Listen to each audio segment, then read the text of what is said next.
Yeah, go It's ahead. I'm sure you probably heard of like the Torah observant Hebrew roots movement. The Hebrew Israelites?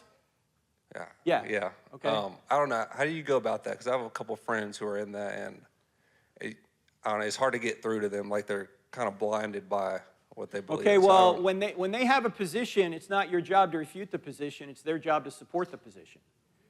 So you need to say to them, why do you think this is true? And if it is true, how can you possibly obey all 613 commands in the Old Testament because there's no temple?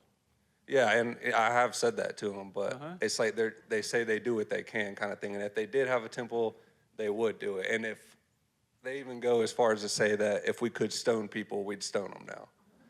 So that's why I'm saying I don't know how to Well, get they through. need to read the book of Hebrews because Hebrews 8:13 says Yeah, the I've old said that to them covenant is too. obsolete. Yeah. So the old covenant is obsolete.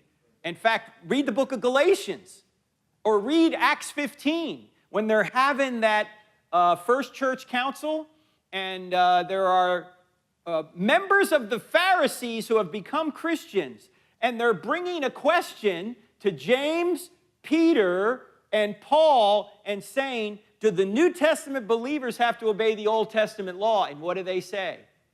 Peter actually stands up and he actually says, we're not going to put this yoke of all of these commandments on the Gentiles. We couldn't even obey them.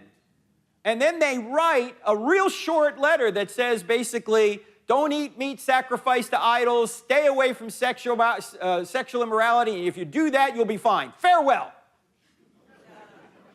That's what they say. They don't say obey all 613 commandments. So this has all already been solved, but they're just ignoring the New Testament. All right? And you might want to ask them the question I ask atheists is if Christianity were true, would you become a Christian? But a question for this person might be, if Orthodox historic Christianity were true, would you become a Christian and not a Hebrew Israelite? And see what they say.